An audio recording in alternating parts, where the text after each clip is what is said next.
Hai, hello, salam sejahtera Malaysia. Selamat datang ke channel Fels Lifestyle. Terima kasih kerana terus setia dan terus bersama di dalam channel ini. Saudara-saudara, ada satu komen yang saya nak ulas. Sekiranya kita imbas kembali pada pilihan raya umum ke-15. Setelah tiada mana-mana gabungan yang dapat mencukupi majoriti untuk membentuk kerajaan, di mana gabungan paling banyak menang kerusi ahli parlimen adalah Pakatan Harapan. Akhirnya atas nasihat yang di Pertuan Agong,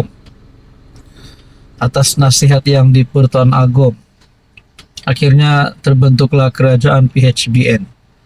Nah, saudara-saudara, berkaitan dengan apa yang sudah berlaku, dengan komen yang saya terima baru-baru ini daripada viewers ataupun subscriber dalam channel ini yang berkata, sepatutnya Parti Melayu PN menerima tawaran yang di Pertuan Agong agar orang-orang Melayu dapat bersatu kembali dengan memang majoriti memerintah di negara ini supaya perpecahan tidak berlaku di kemudian hari. Sebagaimana kejatuhan kerajaan Melayu Melaka di zaman dahulu, tetapi kerana sikap ego pemimpin parti dengan bendera-benderanya masing-masing, maka inilah bermula punca-punca kehancuran umat Melayu. Maka fikir-fikirlah menurut komen ini. Saya berfikirlah kalau kerajaan hari ini dibentuk oleh parti-parti Melayu, kita dapat lihat mungkin PAS bersatu, mungkin juga UMNO. Tapi sekiranya kita fikir kembali pada pilihan raya umum ke-15 atas nasihat yang di Pertuan Agong, akhirnya kerajaan PHBN ditubuhkan, kerajaan perpaduan.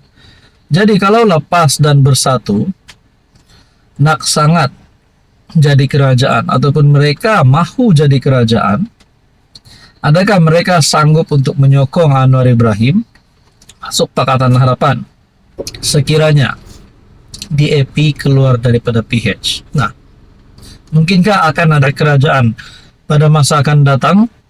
Mungkin PKR, UMNO, Bersatu dan PAS, empat parti ini, adakah boleh membentuk sebuah kerajaan?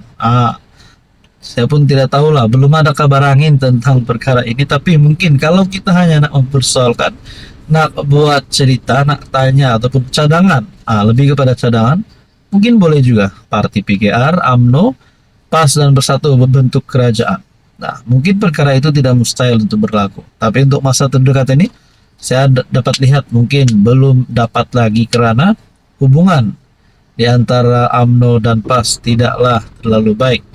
Hubungan di antara PAS dan kerajaan hari ini, kerajaan perpaduan, tidaklah terlalu baik. Jadi saudara-saudara, berkaitan dengan ini apa komen Anda? Hai, hello, salam sejahtera Malaysia. Selamat datang ke channel Fels Lifestyle. Terima kasih kerana terus setia dan terus bersama di dalam channel ini. Saudara-saudara yang saya hormati, pilihan raya negeri 17 PRN Sabah pada tahun ini antara yang menjadi tumpuan seluruh Malaysia. Pada akhirnya kita tertanya-tanya, adakah akan ada gabungan baharukah, kerjasama baharukah di dalam mana-mana partilah yang menghantar calon nanti yang bakal mengadakan kerjasama baru ataupun pakatan baru. Nah, disahkan setelah sebelum ini kita mendengar kenyataan Bung Mokhtar, UMNO Sabah dan PH akan bekerja sama. Akhirnya diumumkan UMNO Sabah sahkan kerjasama Barisan Nasional Pakatan Harapan hadapi PRN 17. Saudara-saudara, apa yang saya mau tanya, yang saya nak tanya di sini, umum mengetahui kerajaan perpaduan hari ini yang disokong oleh ataupun kerajaan PHBN yang disokong oleh JRS, GPS dan ahli parlimen yang lain. JRS yang juga kerajaan negeri Sabah hari ini, manakala UMNO Sabah adalah pembangkang. Jadi, pertanyaan saya adalah, kalau UMNO Sabah dan PH bergabung untuk mendepani PRN 17, bagaimana pula JRS, kedudukan JRS sebagai kerajaan negeri Sabah hari ini dan juga sebagai komponen yang menyokong kerajaan perpaduan ataupun kerajaan persekutuan Adakah dengan keputusan PH untuk bekerja sama dengan UMNO BN Sabah ini akan menyebabkan JRS untuk menarik sokongan terhadap Anwar Ibrahim?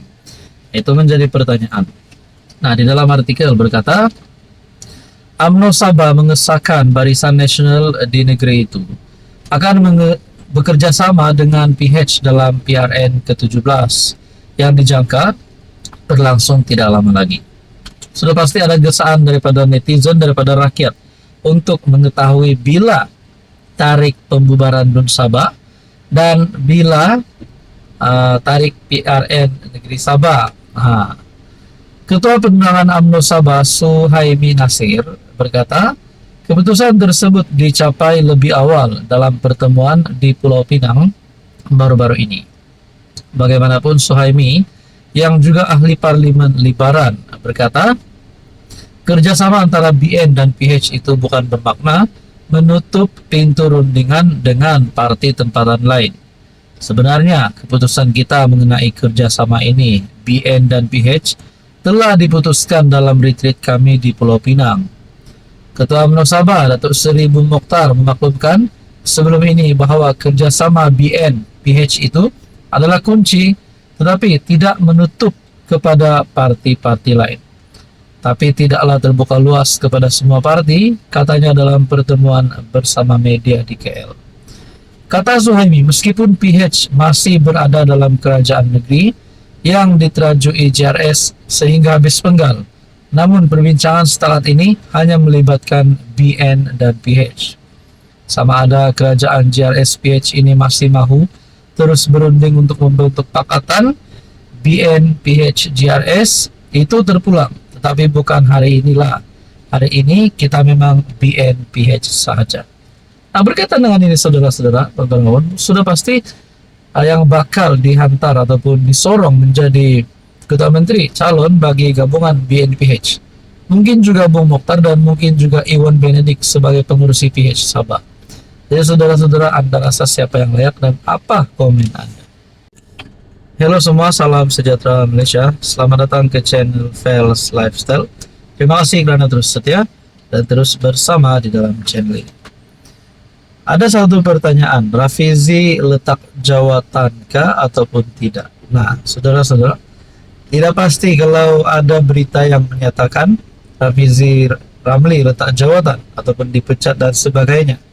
Tapi dalam satu perkongsian dikatakan, Menteri Rafizi cuma bercuti, bukan letak jawatan. Nah, kalau jawab Rafizi letak jawatan, mungkin relevan lah kalau Rafizi ini tidak bekerja kah, Rafizi ini tidak melakukan tugas dengan baik kah, sudah pasti layak untuk ditendang.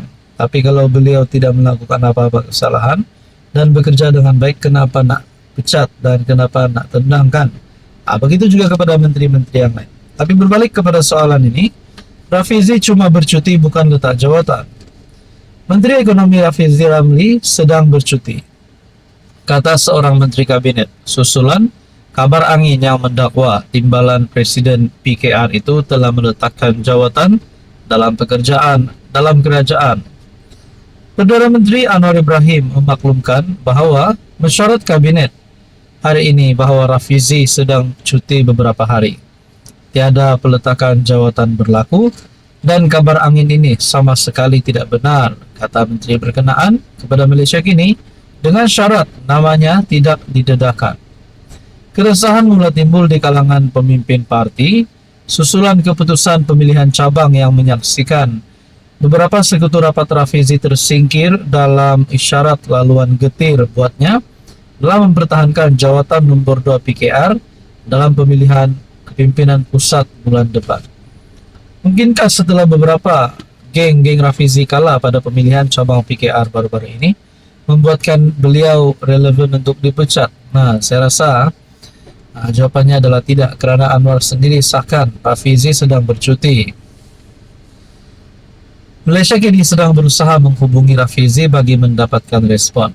Sementara itu, Presiden PKR merangkap Perdana Menteri mengesahkan bahawa juru audit bebas telah dilantik untuk menyiasat aduan berkaitan ketidakteraturan dalam pemilihan parti.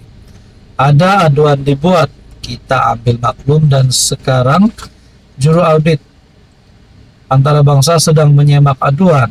Sekiranya ada asas, pengurusi jawatan kuasa pemilihan PKR Dr. Zaliha Mustafa pula berkata, pengundian semula akan diadakan pada 1 Mei bagi 4 cabang Jempol, Selayang, Silam, dan Sempurna.